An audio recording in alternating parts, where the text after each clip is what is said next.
My wife, Amelia, had been pouring her heart into this huge project for the last 4 months. It wasn't something she was doing just for herself, but as the head honcho, project lead, they called it, she felt the whole thing resting on her shoulders. This wasn't just about her job, it was make or break for the entire Covington Group. If this deal fell through, I reckon the company might not even make it. Amelia's got brains for days. She graduated with a bachelor's from Albright and then went on to snag an MBA from Wharton. Hands down, she's the sharpest mind in our family, no contest. Me? I started fixing cars straight out of high school and stuck with it for 21 years now. It's good, honest work, and I like getting my hands dirty. It's paid the bills, helped put Amelia through school, and let us raise our 2 kids without too much struggle. We're not rolling in dough, but we've got a decent life. Way back, just 3 months after we tied the knot at 18, Amelia found out she was expecting. Those first few years were rough, no sugarcoating it, and we had to bunk with my folks in their big old house. With 4 of my brothers and sisters already out on their own, there was room to spare, plus it meant we had family around to watch the little one while Amelia hit the books. It took her 6 long years to finish her 4-year degree, juggling being a mom and a student, but man, she pulled it off. I kept my head down, working every extra shift I could grab at the garage to keep us going. Once she finished up at Wharton, we finally got a place of our own to rent. Big-name companies came knocking with job offers, but they all wanted her to pack up and move. I was game to go wherever, but Amelia wanted to stay near home, so she picked Covington Group instead. They paid well, and more than that, they gave her a real shot to climb the ladder. She's always been driven, putting in the hours and aiming higher. Her big moment, this major presentation, was set for Thursday at the Fancy Reason Hotel over in Philadelphia. I took a couple days off from the shop to be there for her, whatever she needed. Truth be told, all I could really do was have dinner ready when she rolled in late. I've never quite wrapped my head around what she does, and honestly, I've never felt the urge to. That high-flying corporate stuff just ain't my thing. Folks were flying in from all over, Europe, Asia, South America, and the company was footing the bill for everything. From what Amelia let slip, Covington Group was stretching their budget thin, which made all this big spending seem kinda reckless to me. Her presentation wasn't just a big deal for her, it was everything for the 200-some people working there who needed the company to stay afloat. Up until Tuesday night, things looked like they were on the right track. Amelia came home decked out in a sharp new gray suit with a crisp white blouse. She spread out all her stuff on the guest room bed, getting everything just so. Normally, she's pretty laid back about keeping the house tidy, but when it comes to work, she's on top of every detail. I couldn't help but notice she'd even picked out some fancy undergarments, though I kept my mouth shut about it. On top of her work clothes, she'd packed a couple of cocktail dresses for the social stuff tied to the conference. I've always steered clear of those kinds of events, but I told her I'd go if she wanted me there. She just smiled, thanked me, and said I didn't need to worry about it. Before heading out from work, Amelia had loaded up all her materials and gear into the trunk of her Volvo, checking and rechecking to make sure nothing was out of place.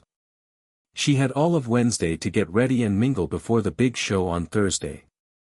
That night, while she was relaxing with a hot shower, I went and did something dumb. I got curious and started poking through the stuff she'd laid out on the bed, figuring maybe I could help straighten things up. As I shifted her makeup bag, a little white envelope fell out. It was from some drugstore we don't even go to. Inside, I found 10 pills and a note with sketchy directions: take one, and if needed, take another after 12 hours. The prescription had her name on it. That I stood there, puzzled, thinking at first those pills might be for nerves or something, but the instructions just didn't add up. I carefully slipped the envelope back where I'd found it, my head spinning with questions. I wasn't about to bring it up with Amelia until I had a clue what I was even dealing with. Problem is, asking her meant owning up to snooping through her stuff, and I wasn't exactly proud of that. After she got out of the shower and hit the hay, I parked myself at the computer and punched in the name of the pill. 10 minutes later, I crawled into bed next to her, but sleep was nowhere to be found. My brain wouldn't shut off, just looping the same thoughts over and over. The morning after pill. I'd had a vasectomy a decade ago. Come morning, I woke up feeling like I hadn't slept a wink, all jittery and on edge.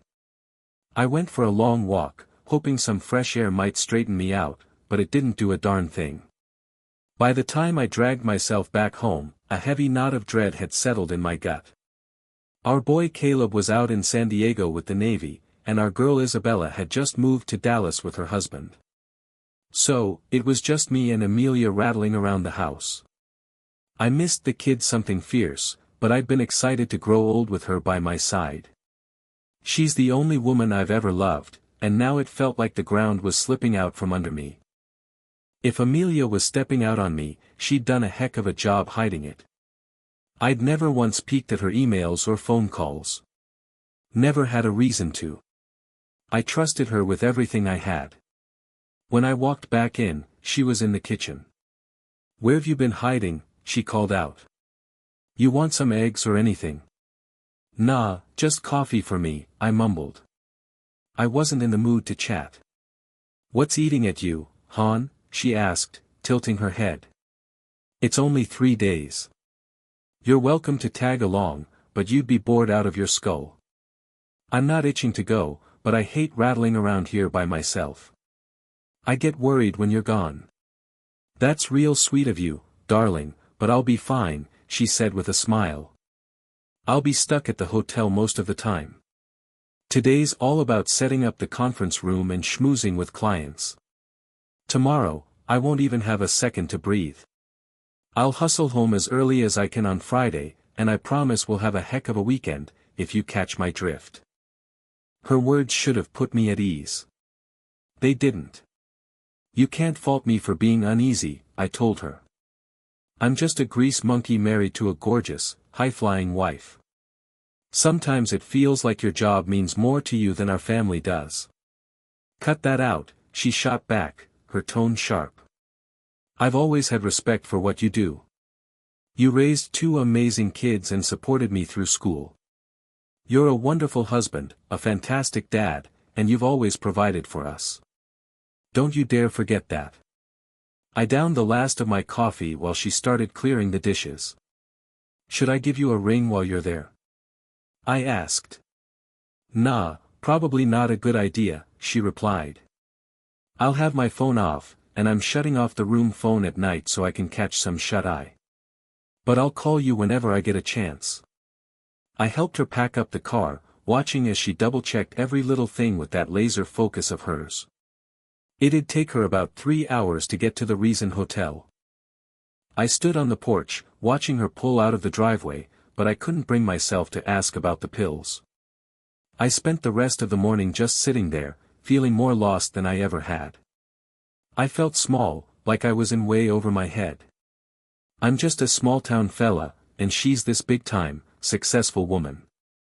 Had I been kidding myself all these years? Had I missed something right in front of me? Right as I was finishing getting dressed, the landline started ringing. "Hey, sweetie," Amelia's voice came through. "Just wanted you to know I made it here fine. The drive wasn't bad, traffic was pretty light. I'll give you a call tonight." She sounded normal, even upbeat, but something inside me had changed. I wasn't sure I could ever hear her voice the same way again. "I'm in room 714 if you need me," she added. "You can try my cell, or I'll be over at my folks' or my brother's tonight, alright? Love you." "Love you too," I said, hearing the line click as she hung up. I took my sweet time driving to Philly, not heading straight for the hotel. First, I pulled over to grab a steak and cheese sandwich, figuring it was gonna be a long night ahead. I didn't have a clear plan in my head about what I was gonna do. I parked in the hotel garage and just sat there for a bit, wrestling with whether I should even go in. Then my cell phone buzzed, making the choice for me. "James. Everything's all set here," Amelia said. "I'm heading downstairs to meet some folks for dinner. You didn't forget anything at home, did you?" "Nah, I'm good. Got everything squared away in my room for tomorrow." You need anything from me? No, James, just take it easy, she replied. I'm switching my phone off now. I'll give you a call in the morning, okay? I let out a little laugh. Go have a good time. It's not a good time, James, it's work, she shot back, and then the line went dead. I didn't stick out like a sore thumb in the hotel lobby. The restaurant and conference areas were buzzing with people, so I could blend in without much trouble. I snagged a small brochure with a map of the hotel rooms and started wandering around, taking in the crowd. I hadn't thought through what I'd do if Amelia spotted me. Guess I'd cross that bridge when I got to it. I came across a board listing all the events and rooms booked by different groups. Oddly enough, Covington Group didn't have anything reserved for Wednesday night, which threw me for a loop. Amelia had told me she'd be sticking around the hotel, but now I wasn't so sure. The place had 3 dining spots, one for families, a casual joint, and a fancy upscale one. Knowing Amelia, she wouldn't be caught dead eating with a bunch of kids, so I checked the casual spot first. It took me all of 5 minutes to see she wasn't there. I struck gold in the gourmet lounge, though. She was tucked away in a snug corner booth, perfect for a private chat. Amelia was dressed to the nines in a black cocktail dress with a low neckline, pearls dangling around her neck. She looked downright classy, and the folks with her seemed to notice. I recognized a couple of her coworkers at the table, but there was this one guy I didn't know. He looked familiar, like I'd seen him somewhere, but I couldn't pin it down. The lounge wasn't packed, plenty of empty seats around, so I had no problem strolling across the room. The tables had these little glass candle holders, and I blew mine out, telling the waiter it was messing with my eyes. Glaucoma, I said. I ordered my go-to chicken dish and settled in to watch. The waiter came by to refill my coffee for the 3rd time. Hey, pardon me, I said, nodding toward the table. That guy over there looks real familiar. You know who he is? Oh yeah, that's Gregory Holt, he answered. He's on the town council and folks say he's gearing up to run for Congress in a few years. Is that his wife with him? She's real pretty. Nope, first time I've seen her with him, the waiter said with a knowing look. He always picks that table for his, special lady friends, if you get what I'm saying. I forced a smile and asked for the bill. I'd never seen Amelia so focused on a guy like that before. It was like she was drinking in every word he said, treating him like some kind of big shot. They weren't doing anything outright wrong, but it sure as heck wasn't just a friendly or business chat. When I got up to leave, they were polishing off their 2nd bottle of wine. Now it clicked why she'd packed that fancy lingerie for the trip. I found a quiet corner of the lobby to park myself where I wouldn't be noticed. About 10 minutes later, they came out of the restaurant, Amelia holding his hand as they crossed the lobby and headed for the elevator. I kept my eyes glued to the elevator's floor numbers. When it stopped on the 3rd floor, I felt a tiny wave of relief wash over me. At least she hadn't taken him up to her room. But then it didn't go up to the 7th floor either, and my heart sank like a rock. She'd gone to his room instead. I hung around in the lobby, watching that elevator for a solid hour. People came and went, but Amelia wasn't one of them. I grabbed my empty suitcase from the car and marched up to the front desk. Even though I could prove I was her husband, getting a key card was like pulling teeth. They tried calling the room, got no answer, and finally gave in. With the key card in hand, I headed up to room 714 that I didn't flip on the lights when I stepped into the room. Instead, I just sat there in the dark for over an hour, making sure Amelia wouldn't come back anytime soon. I gathered up all her clothes and personal stuff, not leaving a single thing behind. I checked that pack of Previn, all 10 pills were still there. On the dresser, everything for her big presentation tomorrow was laid out neat as a pin. I stuffed the suitcase with the 24 custom-bound promo folders, 20 regular ones, a digital projector, and her laptop. I grabbed her purse and cell phone too. All she had on her was probably just a tiny clutch, maybe with nothing but a lipstick inside. Once I was certain I'd gotten everything, I left her car keys and my wedding ring on the dresser. Other than those two things, the room was completely bare. The elevator took me right down to the parking garage, and I had no trouble hauling both suitcases. 20 minutes later, I was cruising north on the expressway. At 3 a.m., my phone started ringing. The caller ID flashed her number. James?" her voice came through. "Yeah," I answered. "Where are you at?" she asked. "I'll be back at the house soon," I told her, and left it at that. The line went quiet. I've heard sales guys say whoever talks first loses, and it felt like forever before she finally broke the silence. "I'm sorry," she said, not asking a single question, and then hung up. I switched my phone off. It was obvious she'd gone back to her room. Later that day, she was supposed to give a presentation that could have saved her company and maybe even landed her a big promotion. I stashed the suitcases up in the garage attic. At this point, I wasn't sure it mattered much anymore. I packed up all my own clothes and personal stuff. By the time the banks opened, I'd pulled out every dime from my accounts. I had enough to get by for a few years, but I knew I'd need to find work before long. I spent a few hours wandering through the Luray Caves and then rented a room near Whiteville. Come Sunday afternoon, I gave Isabella a call. She already knew the whole story. Amelia had spilled everything to her. She owned up to cheating, I found out, I walked away, and she ended up losing her job. I felt a pang of guilt, but that was the consequence she had to face. By noon the next day, I'd landed a job.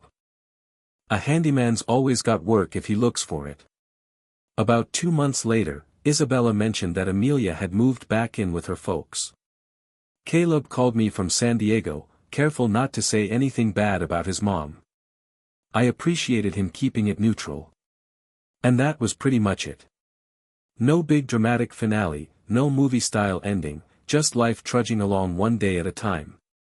Things fell into a steady rhythm after that.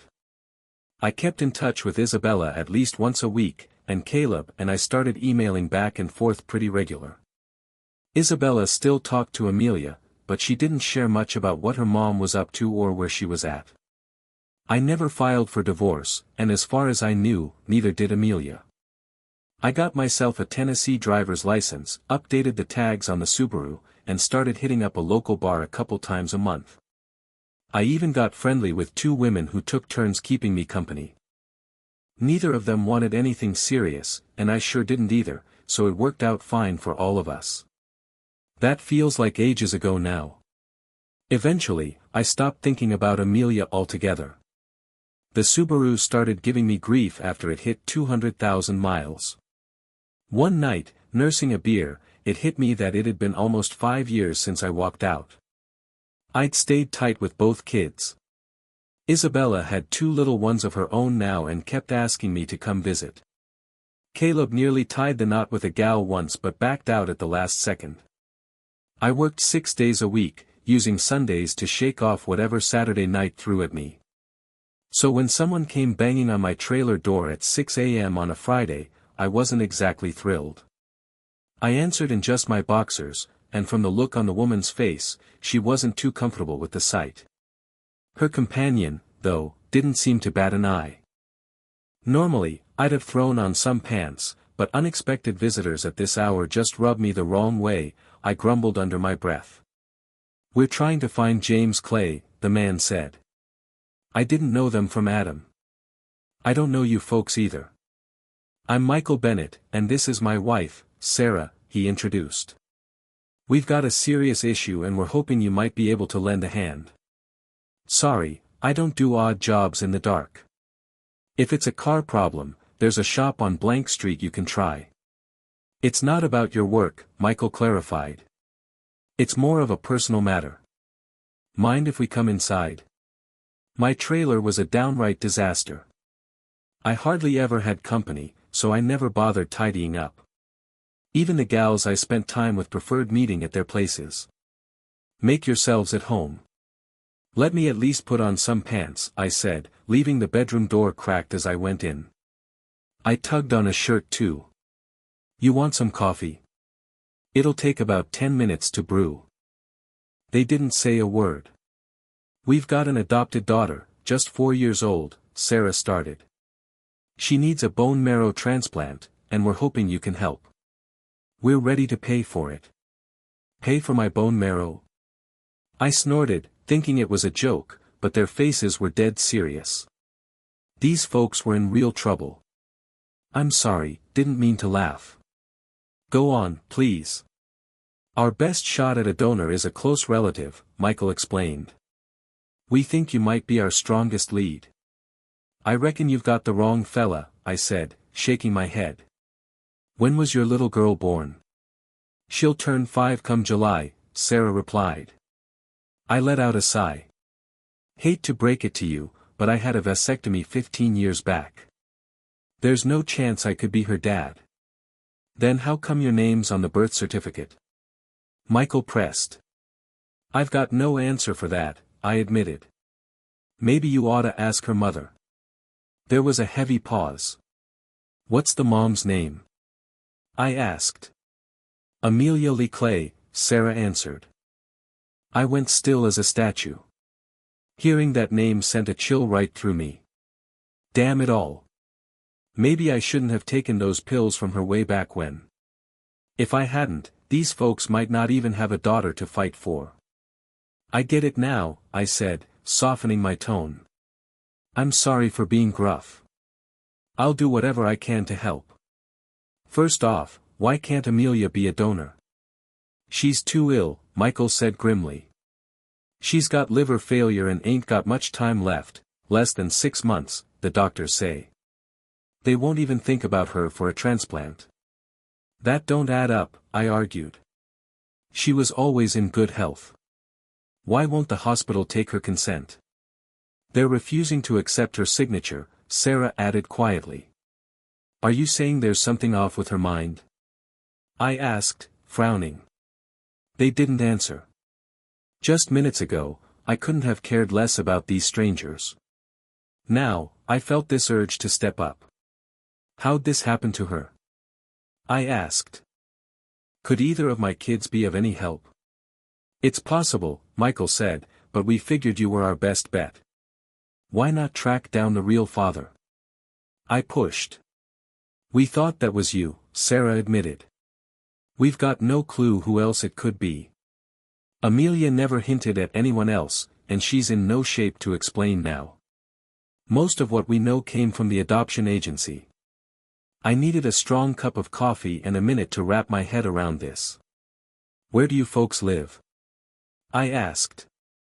Westchester, Pennsylvania, Michael answered. All right, I'll make you a deal, I said, leaning forward. If I tell you who I think your daughter's real father is, you've got to promise to go after him with everything you've got. He'll deny it, pull every legal stunt in the book, but if you push hard enough, you might guilt him into helping. Who is he? Sarah asked, her voice tense. Gregory Holt, I told them. He's running for U.S. Senate. He'll do just about anything to dodge a scandal. Michael and Sarah exchanged a look, a flicker of hope in their eyes. I think we can handle that, Michael said with a nod. Before they headed out, I handed over Isabella and Caleb's contact info, just in case they needed to reach out. Then I asked about Amelia. I figured I'd be on my way to Pensacola before they even made it back to Westchester. I got myself a haircut and picked up a new shirt. Amelia might have turned my life upside down, but I still wanted to look halfway decent when I saw her again. That I tracked down her place, a newer double-wide trailer that looked pretty decent. Her old Volvo was parked out front, one tire flat and the windshield sporting a nasty crack. The woman who opened the door wasn't Amelia. She looked beat down, maybe in her mid-40s or early 50s, like life had run her ragged. Didn't think I'd ever see you show up here, she said, catching me off guard right away. Rachel Adams, she introduced herself. Come on in. I'm here to see Amelia, I told her. She walked over to a buffet table in the dining area and gestured toward a brass urn. There she is, James. I stood there, rooted to the spot, just staring at that urn. Mind if I grab that beer now? I mumbled under my breath. Turns out, Amelia had moved down to Pensacola after giving up her baby. She'd used her severance from Covington Group to buy the trailer, burned through her savings, and slid into a bad drinking habit. She didn't date, didn't go out much at all. Rachel stuck around, pitching in for bills and groceries. 3 years later, Amelia drank herself into the grave. Somehow, she'd managed to leave a will. She left me the trailer and that beat-up Volvo. After everything fell apart, Amelia quit working for good. The few odd jobs she picked up here and there were done with half a heart, like she didn't care anymore and had no direction. Rachel, who'd been real close to her, opened up to me about how Amelia seemed to lose all her drive. She'd talk about me a lot, but never once tried to get in touch, even though Isabella had passed along my number. Amelia never dialed it. It was like that one night of betrayal cut her deeper than it ever did me. I hung around at Rachel's place for 2 weeks, but the weight of it all got to be too much. I sold the trailer for $1 and managed to get $3,000 for the Volvo.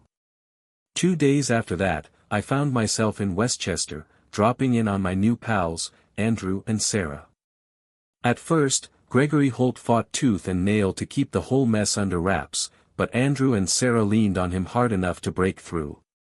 He insisted on a DNA test, and sure enough, the results proved what we all figured: he was the father. To save what little reputation he had left, he grudgingly agreed to the bone marrow transplant.